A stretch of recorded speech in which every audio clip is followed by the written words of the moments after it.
because Zoom is determined to ruin this Connect session. Aren't we having just fun today? 2 days ago, Gosh. 2 days ago, I sneezed so hard I threw my lumbar out, and now I've been walking with a cane and pain pills. Oh my gosh! This has been fun times. I mean, I never heard of that. That's horrible. I'm so sorry. I see.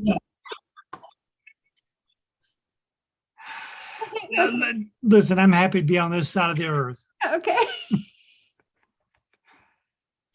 Okay, so it's 73, right. 74. Well, 20 okay, minutes, I see you got some of my stuff up there. 20 minutes in, I think we are ready to start. All right. Yes, I did ask you specific. Oh, look at all this gorgeous work. I did specifically ask you, and I'd like to start there, to put up something that was and tell us a little bit about your dad. So I want to find a piece that was your father's. Those will be right at the top. Yeah, they're right there. Right underneath my photograph. Right, like this one right here? Second one in. Is this one? I don't see anything. That's one. That's a wood block. Okay. But that's of the Cardinal streetcar that used to run from Georgetown, Kentucky to Frankfort, Kentucky. And it was owned by the Cincinnati and Frankfort Railroad, but it never went to Cincinnati. So this streetcar ran for almost 50 years. It was one of the few gasoline powered ones that was around, but he did this woodcut back in the 50s, I believe. So was your father a trained artist? Yes, yes and no. I know he took some courses before he went off to World War II. And when he went off to World War II, he took his watercolors and some inks and stuff with him that he could carry. And he did scenes of the battlegrounds and where they were in the different parts of Europe for the war. He was a medic, so he got to go in and see a lot of the different things. And there's one of the camps. After when he got out, when the war was over, he donated the work to the Army Art Museum, and to this day it's still circulating the world to all the different bases. There's like 14 or 15 pieces, and they do shows at all the different Army bases.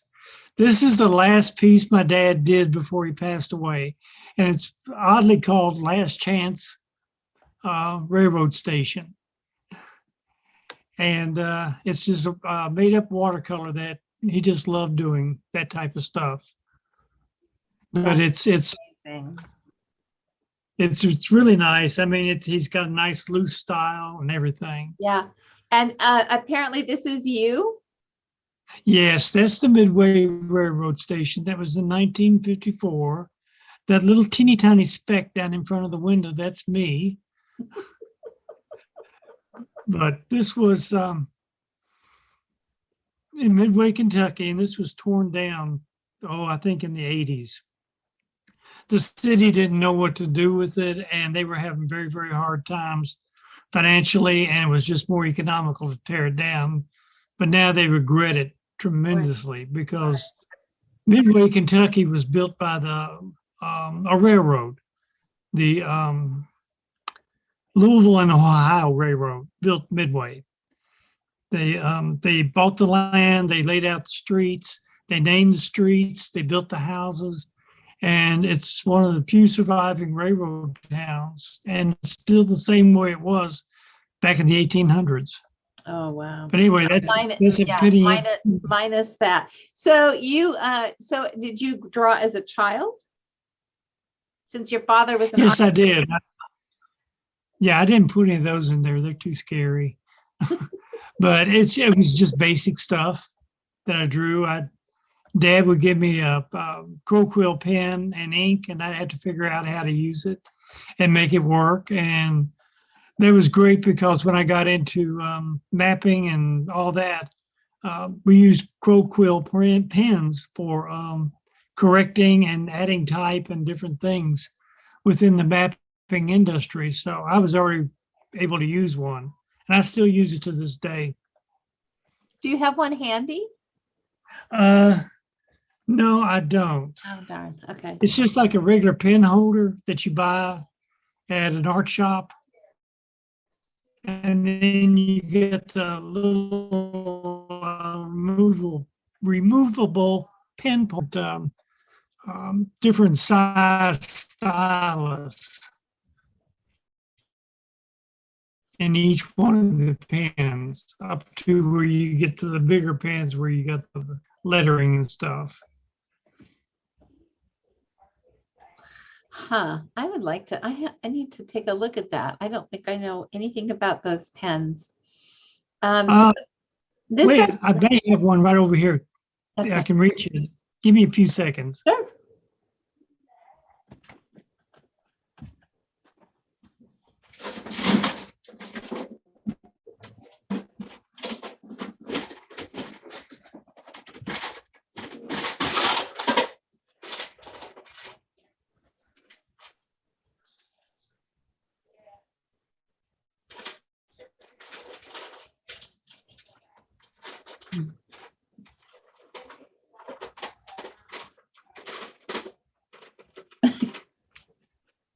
The way this day has gone, he will have lost. Here we go.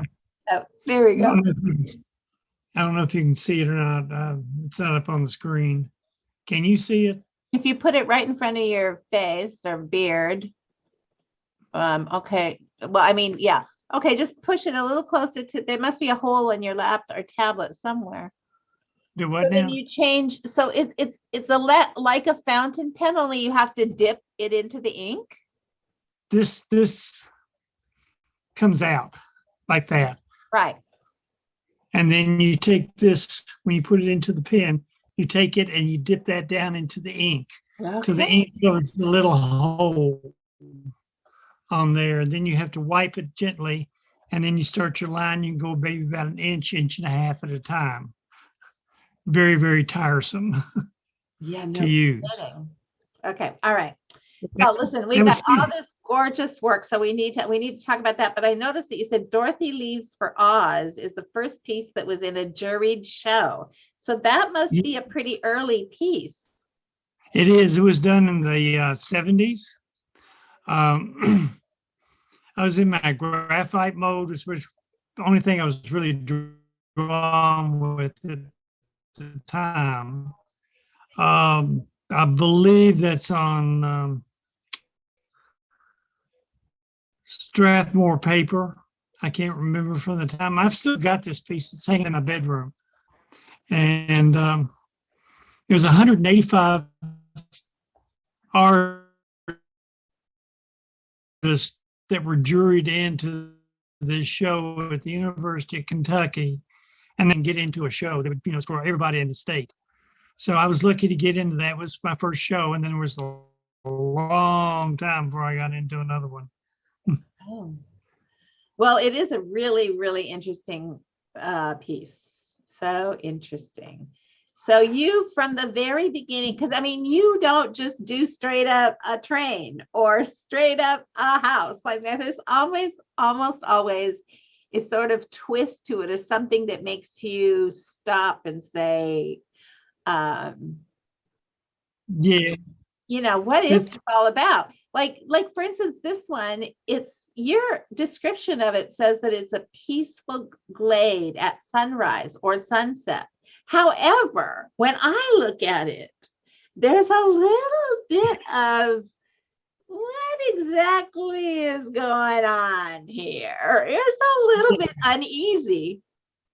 This is Spirit of the Woods, and it's made to make somebody a little bit uneasy, or it's the extraordinary and the ordinary. You've got this nice little fence gated driveway in here, and you got this trees bare in the background, and then down in the water itself, you got all this action going on, hidden within the forest itself. There's always things going on that are just like magical, but this just kind of brings it out. And you got a little, I've put a heart in there in the shape at the bottom, the red heart, and then the movement of the trees and everything like that. It's something to promote a magical feeling within yourself. So it's interesting because I look at it and I say, is that oil? You know how oil makes, like, I think oil makes like iridescent colors. Do Oil, I, are you hearing me? I can, you say you see different? We're having some trouble with the audio, it sounds Yeah. like. So, well, anyway, it's such a striking piece. Like, it's so simple. I mean, it seems simple, but it's not. It's just so different. And also this one, which just seems like an old, whatever those things are, old RV. This is the GM horse van.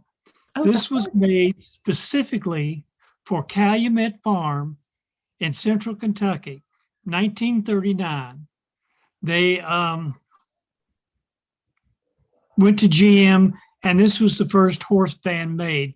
It has rode, I believe, 8 Derby winners. Oh, you're kidding. And it's done at least 4 of the Triple Crown winners, hauled them around the state. It's been refurbished. They bring it out to Kingland and take it to Churchill Downs and put it on display each time that the meets come out. But Calumet Farm was started by the man who owned the Calumet baking powder.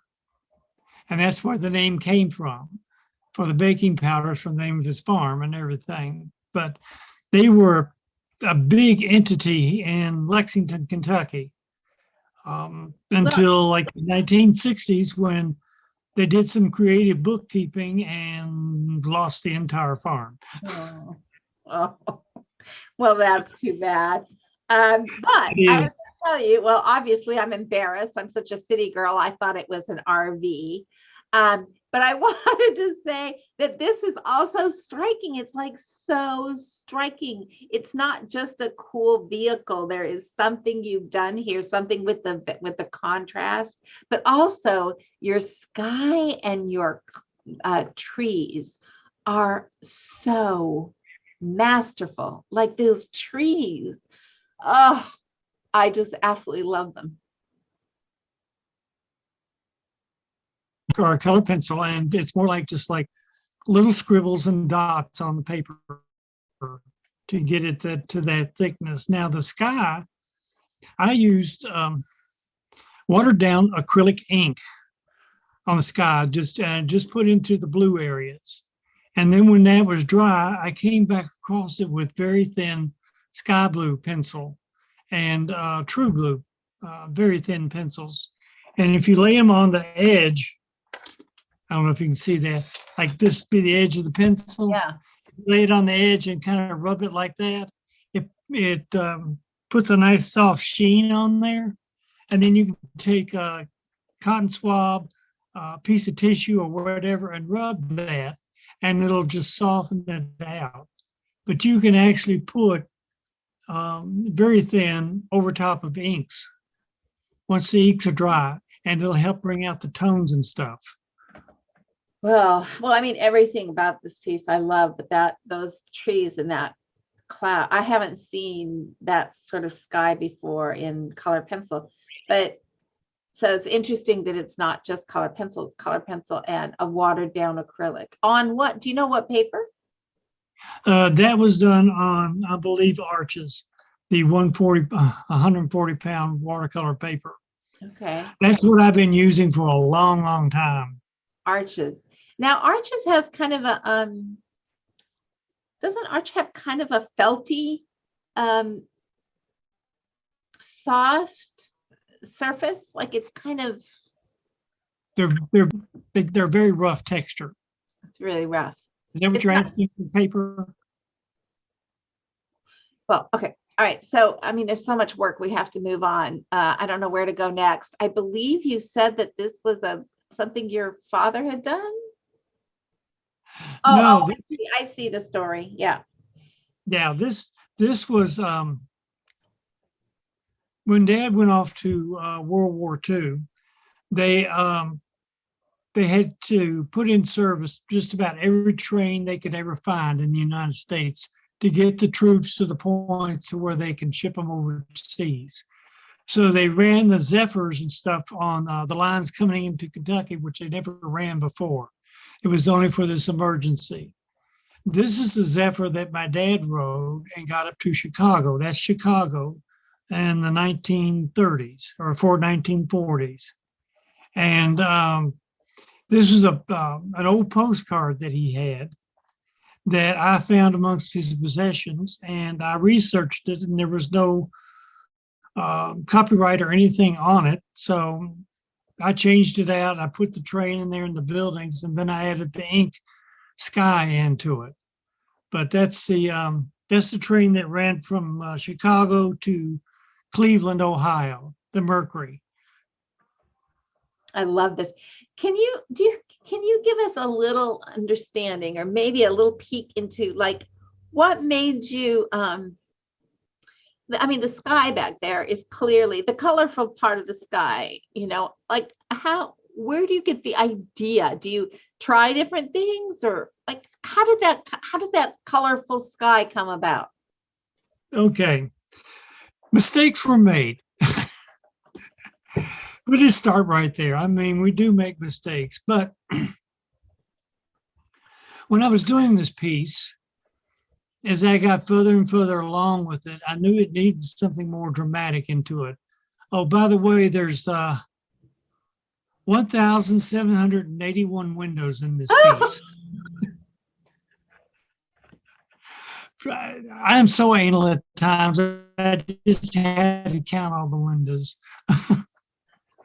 But it needed something a lot more dramatic. And since it was set back in the 1930s or 1940s, it was, to me, it's kind of like a fantasy piece. So I added in some fantasy clouds and a little bit more drama in there. And those were done with the ink, with the very thin over top of the ink again, as far as getting the colors in. And that's how that sky came about. It's just, Well, you said I wanted mistakes. something- You said mistakes were made. So had it started out as something else or? well, no, it is the angles and stuff. When you're doing buildings and perspective and all that, you can really, if you throw in a line the wrong way, you're going to throw off your entire perspective onto that. And when you've got layers of buildings within a scene, building behind building behind building behind building, you've got to create some kind of depth in there. So you separate them out.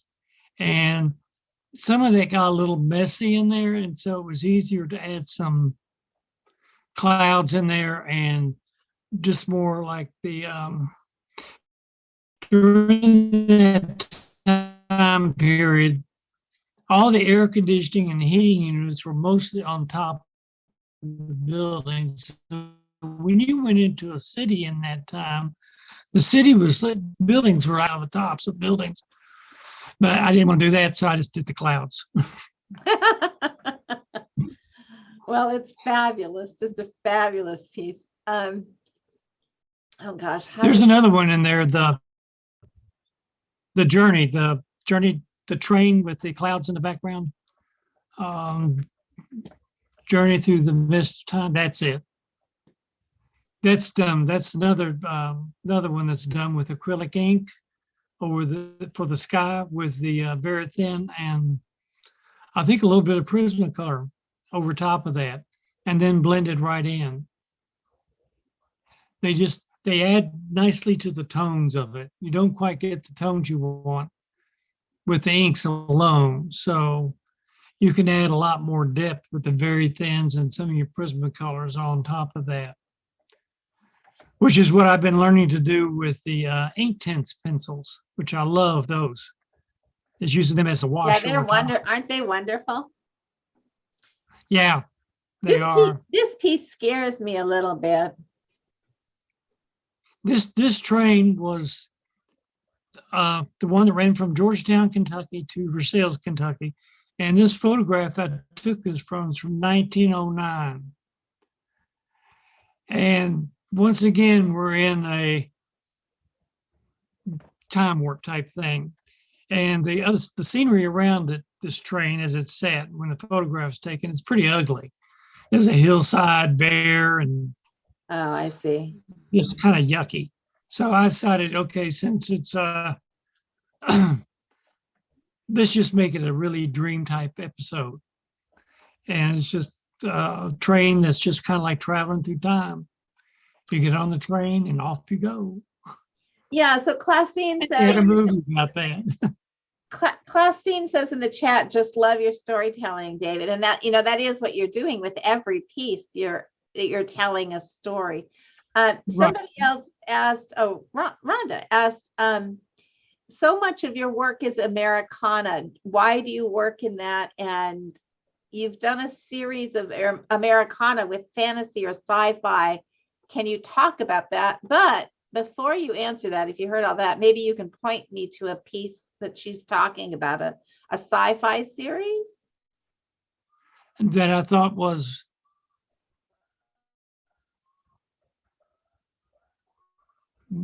I didn't catch what you asked. Oh, sorry.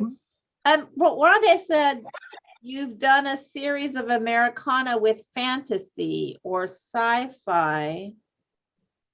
Uh-huh. Can you talk I started about with sci-fi. Really came from. Shoot, sorry, this isn't working, but that's okay. We have so much work to look at here. So this, oh my gosh, this is really something. So simple, and it's almost an abstract. Yes, that's the Cadillac Lasalle hood ornament. The actual I took the photograph, and the photograph is rather plain, but I thought the lines and the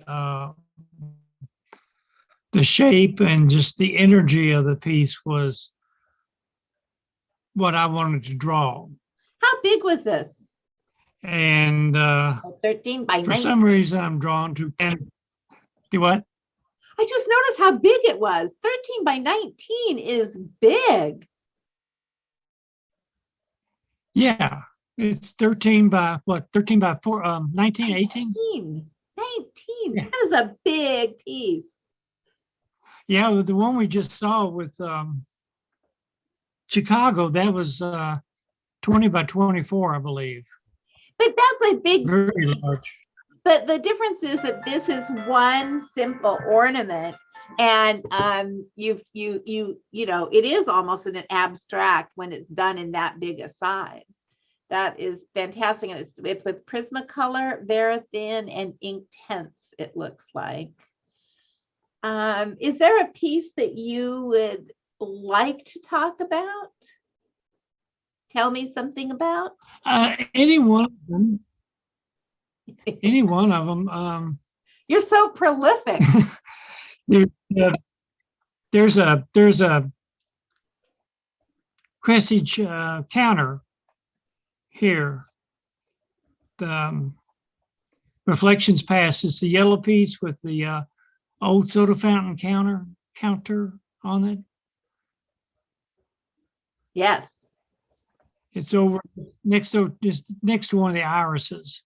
Yes, I'm showing it on the screen, maybe. Yeah, that one. That's Reflection. I I love doing research and I love looking at old photographs, as you can tell.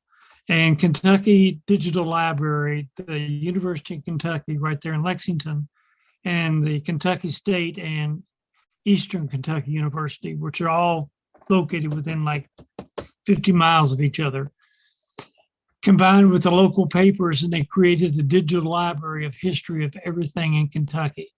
And you can go in there and sign in, and you can just take a tour through all these photographs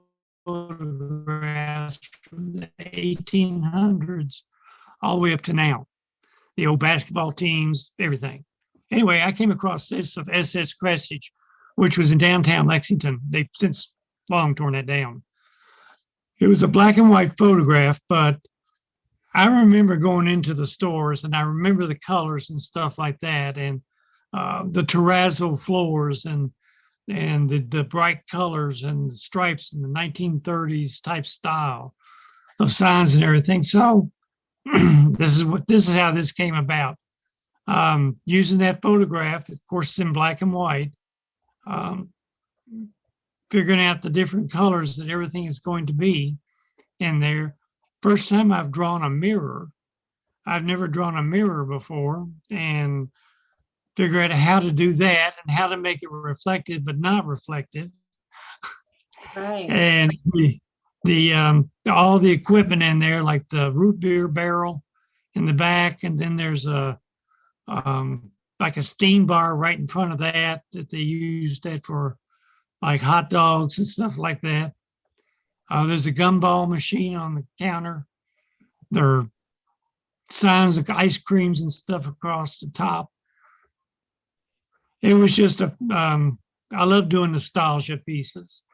There's not pieces that I can really enter them into a competition because I didn't take the photograph, which I've argued with several people on that. How could I take a 1909 photograph when I wasn't even born yet? But anyway, I love doing these type of pieces. I usually do a big, I research them, find out everything I can about them. That's wonderful. And I feel like that makes them more viable, more. Right. Well, yeah, I mean, I kind of, yeah, I feel the same way, David. There's some people that want to draw things that you cannot take a photo of. You know, depending on where you live, for instance, or when you lived, which I hadn't thought of. Somebody asked what your favorite brand of acrylic ink is. I use, or I can't think of the name of it right now. I use Higgins ink. I've also used Pelican ink. I can't think of the one I'm using right now. It's an acrylic water-based ink. It's in the other side of the house in a room. I can go get a bottle. Huh? That's okay. If you can email us afterwards, because I know that it was Francis who asked, and Francis, if you email us or email, David, you can find his website and track him down. I don't think he's too hard to find, and ask him. That would be great. Dr. Martin, I use Dr. Martin's ink. Dr. Martin's. Yeah. So this is also just an absolute favorite of mine, and it says, Hudson has a surrealistic dream. I love that. Do what now? I love the title. Oh. Oh, yeah. Hudson has a surrealistic dream. We both did. I did when I was living in Canton, Georgia. They had a big car show there. And I got the picture of and then there's this other Hudson that was sitting over to the side.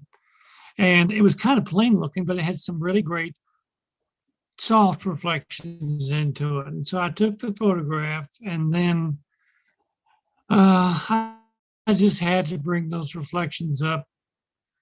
And when I started really getting into it, it was looked more like a surrealist thing on the car, and the bumper with the diagonal or the horizontal buildings running with the bumper and everything. It just was a fun piece to do. I absolutely love this piece. Is this, you said that it's Prismacolor and very thin. Do you burnish? Do I want? Burnish? Um, I do burnish. I also use a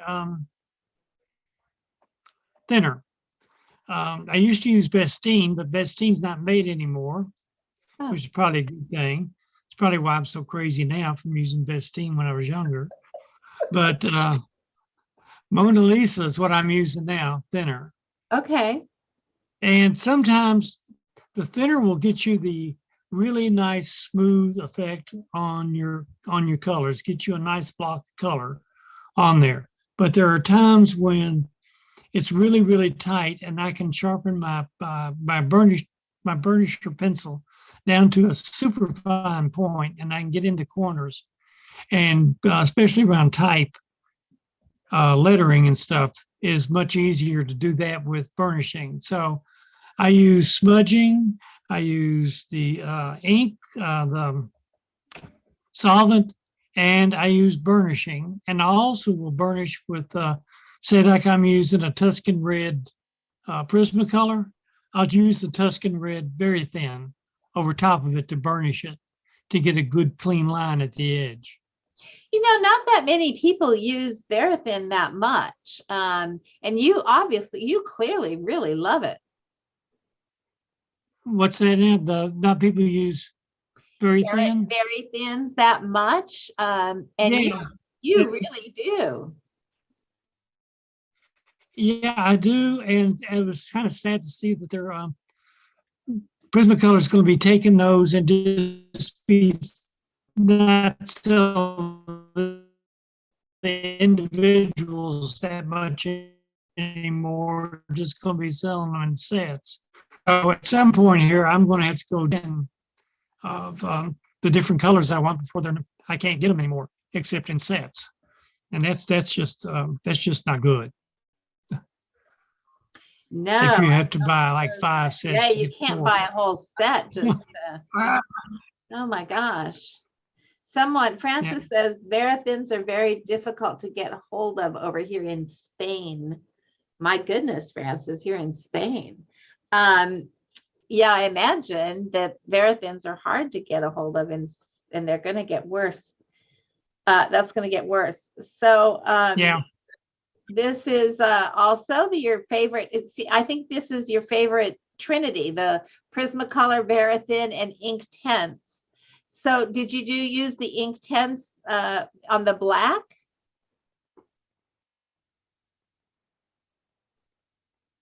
Yes, I did use Ink Tense on this one. I don't know if you can see it really good, get it up on that, but there's a purple wash over top of the black of the engine itself. And that purple wash is Ink Tense. Okay. What I do is I draw a square, just a flat 1-inch square, and just fill it in with my color of Ink Tense. I take my brush, I dip it down into the water, and then I run it around into the Ink Tense. So I got the pigment up on my paintbrush, and then I get it to the dilute solution that I want, and then I just paint on there. Very, very lightly, and let it dry, and then come back. I see. The thing about using solvent and waters is that you've got to give them time to dry. And a lot of times I've been learning that I have to give them more than 12 hours to get the paper really good and dry. That's why I use the arches. That paper, I can just abuse the ever-loving out of it. And it just keeps right on going. You can erase hard. You can use a ceramic knife on it and still not cut into all the layers of paper that's there to make this 140-pound watercolor paper. And you can get some just fantastic lines out of it with the brush and an X-Acto knife or a ceramic knife. So So- do you have a piece where you use the X-Acto quite a bit? Let's see, the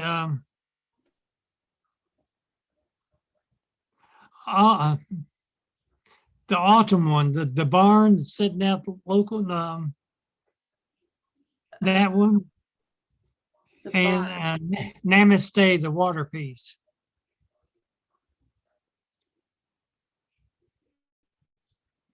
Oh, namaste. Okay, or namaste. All right. Oh, this one too. This barn. You've used the X-Acto with this one.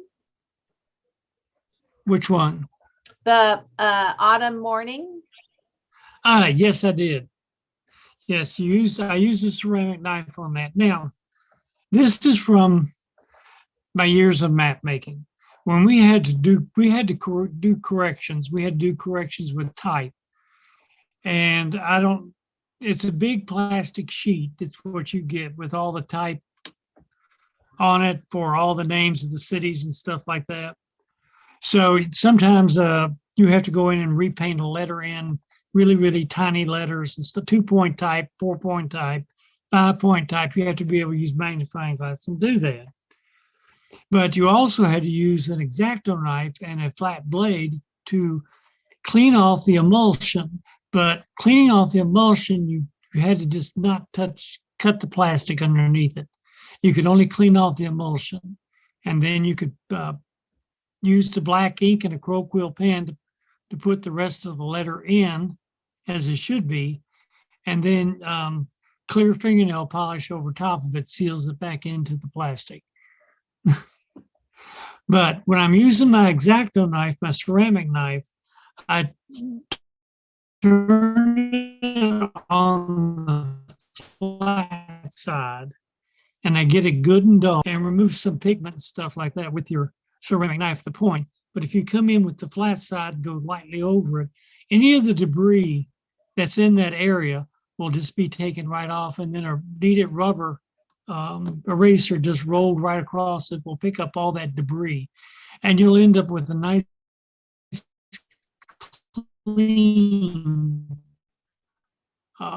area if you need to. And then I used the ink tints, 4 or 5 different colors on this one, as a wash over top of the Prismacolor. So for instance, would you maybe have pulled out with your ceramic knife some of these branches? Yes. And You then would- and then with the ink tints, you might come back in with some golden colors on top of. Right. Okay. Right. If like say you wanted to, I wanted to bring that foreground tree out even more, the one sitting in front of the barn. Yeah. I could go in there and clean that out more, and then I can come in there with a one of the ink tints yellows, but some of them are really bright. I can use that and mix it maybe with a little bit of chili or a little bit of the orange and tone it a little bit, but it will make it really pop like the sun is hitting the side of it, like a sunset or a sun. You know, you can do it that way, or you can soften it down and use softer yellows, like with the Prismacolor or the very thins. David, it is 3:00. I want to look at some of these real quickly, but I also have a question here. Somebody is Francis is asking if you've ever used drafting film.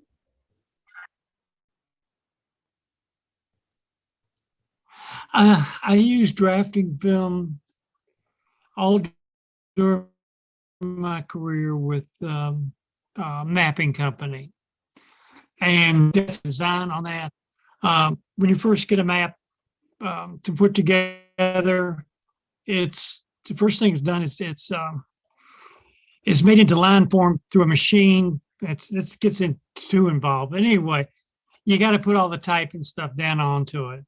After working with drafting film for 20 some years, when you go back into the vaults, it gets brittle. The drafting film will get very, very brittle. It will crack. It will break off like shattered pieces. So you gotta be able to keep that drafting film. These were places I worked that were totally air conditioned with vaults and everything in them. But the material does get brittle. Now with the new products out there, they may have conquered that whole thing. Times have changed. The new Dualar and stuff that are coming out, that may be a they may have bigger longevity on it. But that's one of the things that you need to know about drafting film. So I'm just very sad that our time is about to close. I'm just going to let people know. Let's see. How do we do that? You know There's what? the Hudson.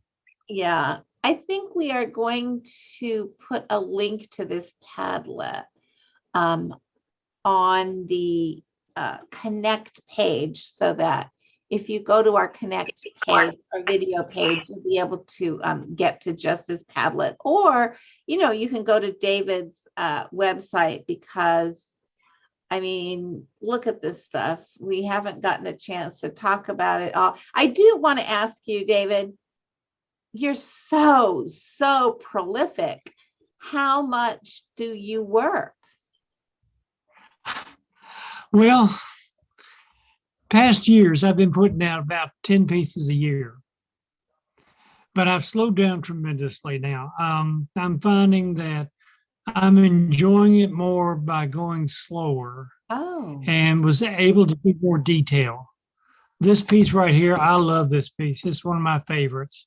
The old iron mule that was all rust. Right now, I'm getting maybe 5 pieces a year out, because I'm taking much longer to do them. And I've also got some commissions in there too, so that's slowing stuff down. But I'm happy to have the commissions. I've got the Kentucky National Guard. I'm going to be doing something for them. So, that's wonderful. This is that picture right there. That was Hidden Valley. That is a combination of like 6 or 7 different photographs of a little creek that runs in Woodford County and goes down to the river. I just combine them all together in there. And once again, that's an acrylic sky. That white you see is just the paper itself. There's nothing in there except it's a little bit of blue in there, and then come back with the trees, the toppings, and all that. One of the ones that's got really good trees in is the Another Man's Treasure, the junkyard shot. It should be in there somewhere. The old Chevy truck sitting out in front of the old camper, there it is, the old trailer. There's some more trees for you. They're just done in with heavy, and then cut back a little bit, then add in, then cut back and add in until I get the right colors that I want. Getting the textures on the old trailer and the truck, and then the grass and the rocks and stuff. This was a challenge for me. I loved it. Yeah.